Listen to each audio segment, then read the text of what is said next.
Hey guys, how you doing today? Just getting off work, getting out of the grocery store, on my way home. Thought, hey, let's do a video. What's banging around my head today? I think I'm going to name this video The Conservative Grift. Now, the conservatives have a narrative that they run on the populace, and they've suckered a pretty large segment of the populace, about 30%, into buying in to this grifting narrative. Even liberals fall for this narrative because it perfectly fits in to their worldview and allows them to kind of come to terms with how they think a system should work without actually understanding how the system they live in works. Now, I've talked before about deficits in this channel and how conservatives and many liberals don't understand what deficits are, what a deficit is, what it measures, how it operates, right? What's really key and crucial to understand is that governments are not businesses. I think once you come to understand this, that a government is a government. It operates using its own rules. It is not a business.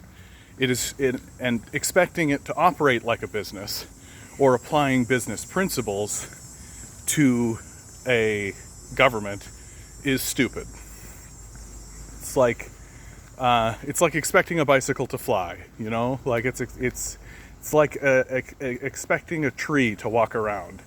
Like you're just expecting something that is not the thing you're expecting it to be to act like that thing. It's a very dumb way to look at the world. And I'm beginning to believe that this is more and more the case, it is not dumb. It is being done intelligently, and it is being done specifically to run a grift on the populace. Here's the grift. Oh no, the deficit's so high. Oh no, the measurement that governments use to show how much they've invested into their societies is super high. We have to pay it down. First of all, the government does not need to pay down its deficits, right? The deficit is just a measurement of the amount of surplus the government has put into the private sector.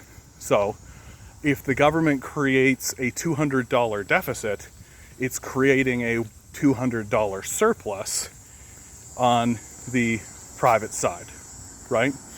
Now, there's some debate that could be had about whether or not that spending is useful. Like, is it just going in and sitting in some rich guy's offshore account, or is it actually being used to feed children, right?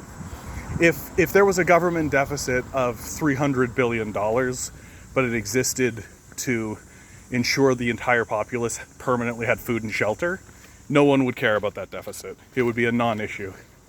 But if the government created a $300 billion deficit so that, I don't know, Jeff Bezos could just sit on $300 billion, people would be like, this is very stupid. But what's important is that the deficit just exists as a record. You're just writing down what has happened so that you know what has happened, right? It's a way to account for what has happened. But governments don't need to pay these down, right? And so the grift continues, right? Oh, we have to pay it down because it's a loan, because it's a debt. That's the narrative, right? It's not a loan. It isn't a loan. Who's it a loan to? We printed the money. We created the money. So it's a loan to ourselves? I mean, in a way, that's the case, but we don't need to be in a rush to pay this down. For what purpose? But if you can convince people that governments should run like businesses, right? If you can grift people into believing that the government should be run like a business, then, which is easy to do because it's like most people don't work in government, they don't live in government, they don't study government, they don't know anything about government, they're not taught government on purpose. And So they don't know anything about it. So they don't actually think. They think like the world they live in, which is business, right? So they think the government should run like a business, even though it isn't. And so you accept. Oh, the deficit's so high, we have to pay it down, right? Oh yeah, if I took out a loan, I'd be expected to pay it back. So if the government takes out a loan, even though it's taking out a loan on itself, it should be expected to pay it back too. And so the conservative grift continues. We have to tighten our belts and cut services. Forget about the big giant pile of inert money that's helping no one, doing nothing, and actually grinding the economy down to a halt. Forget about that. They're not going to include that in their grift. They want to keep that. That's the grift, right? That's the reward for running this grift. Well, I shouldn't say that's the reward. It's one of the rewards. The reward for the grift is coming. So they say, we have to cut services. This is austerity, right? This is the grift. We've got to cut services. So then let's say they seize power because they've convinced a gullible populace to believe their con man grift. And they say, okay, so say they start cutting services, right? Like long-term health, home care, let's say. That's a great example because both the Liberals and the Conservatives are guilty of cutting the budgets of long-term care homes, right? So the grift goes on.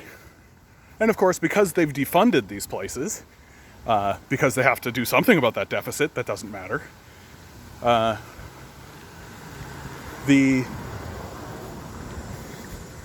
So they've cut to quote unquote balance their budgets, so that they can say that, oh, look what we've done. We've balanced our budget. We've made the deficit go so much lower. But all that's doing is cutting a surplus that exists in the society. And conservatives choose that instead of removing the surplus of their inert, worthless wealth that does nothing and helps no one, that the surplus that they should cut are services that people rely on.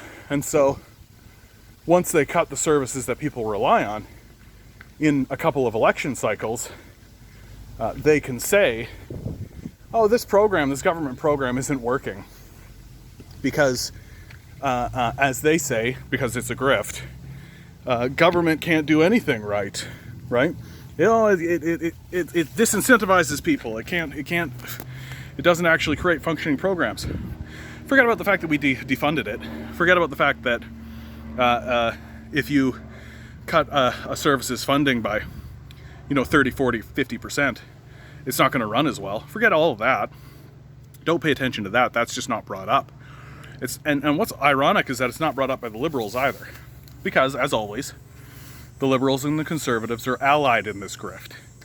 This is a grift that they work with together, right? That's why Liberals also cut services. That's why Liberals also claim that they are going to balance a budget.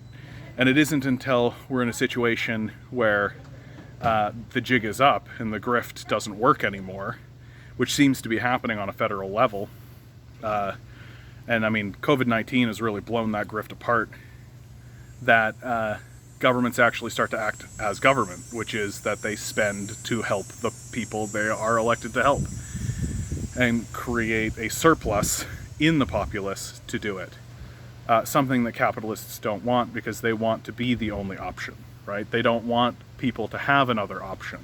They want to be the only option because they're con men, grifters, and sociopaths. So the final step of the grift is now that we've defunded it and we've claimed that government programs don't work, we privatize it, right?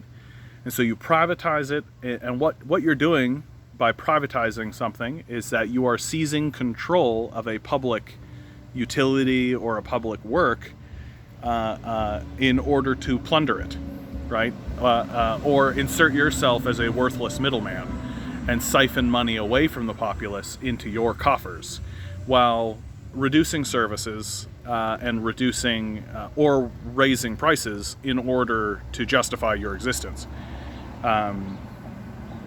And that's the privatization grift. And so I'll run you through it one more time a little bit quicker, right? Oh, this deficit is so high, we have to pay it down, so we'll cut services that people use. And once we cut those services, we'll say that government services are bad and don't function properly, and so we'll privatize them.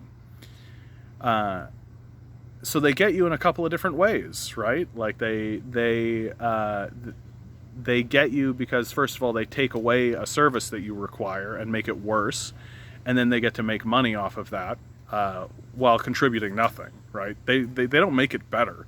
They just force people to adhere to the demands that they put forward, and the demand is always make me money. So they get that. They get to keep the big pile of hoarded gold that they have managed to extract from the populace, because we don't have any other option but to subserviate ourselves to them, because the Conservative and Liberal Alliance has convinced people that governments are businesses when they are strictly not. And they get to pretend in their positions of power like they're helping, because, oh, we balanced the budget, we got rid of the deficit, and ignorant rubes who think that governments are businesses will actually believe this and will actually tout this out as a success. Oh yeah, this guy, they cut down the deficit, they're so good. Like, you literally don't know how this works, like, period.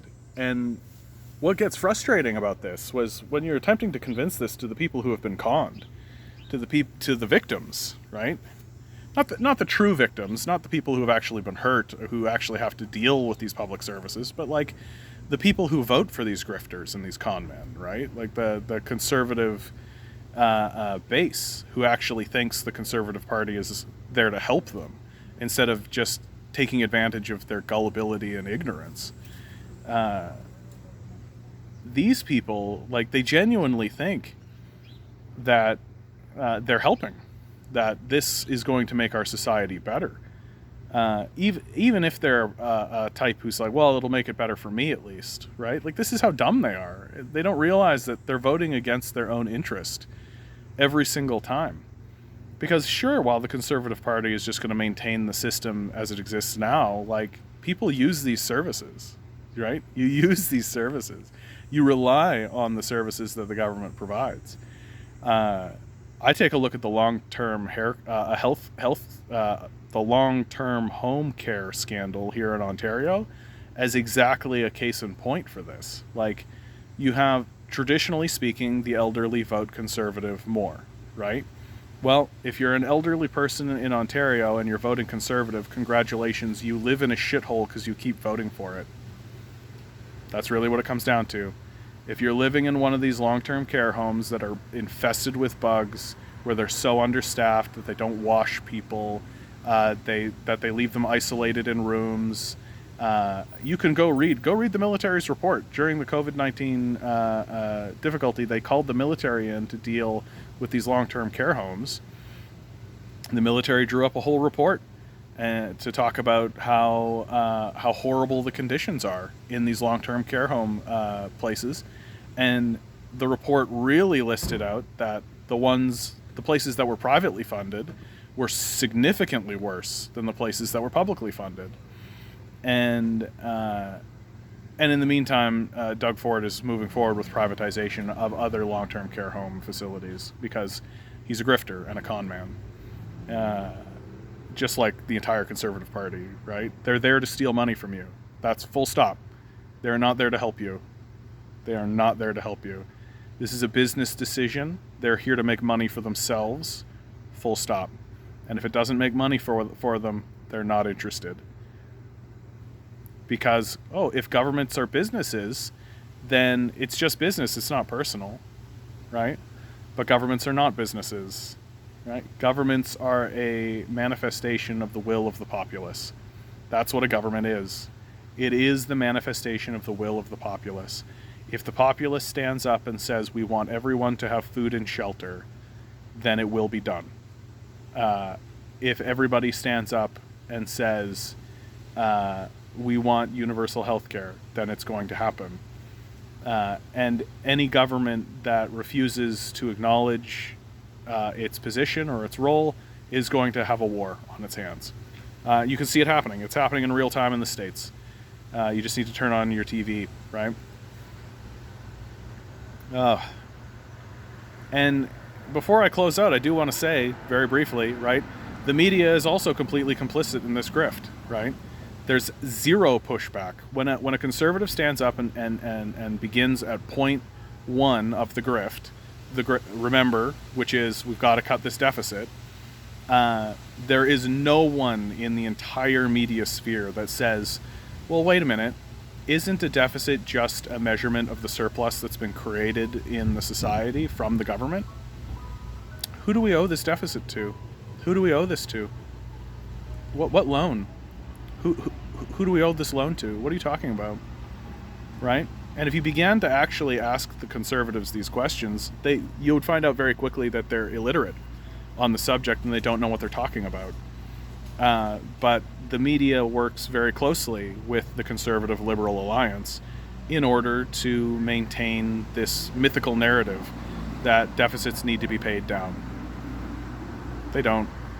They truly do not, right? That it's just a measurement. It's like saying, oh, we need to cut down on how many inches exist. There's too many inches. We need to get rid of these inches. Oh, I'm worried. We've scored 100 points in this basketball game. If we score any more, maybe we'll run out of points. Like, what are you talking about? And certainly, if you're talking about reducing deficits, if you're talking about reducing surpluses that exist in the private sector, maybe you should take a look at the big pile of hoarded wealth that is sitting inert and is doing nothing and is causing massive problems and distortions in the society. Maybe that's where you should go first, instead of cutting people's health care or their education or their transit or any of that kind of stuff.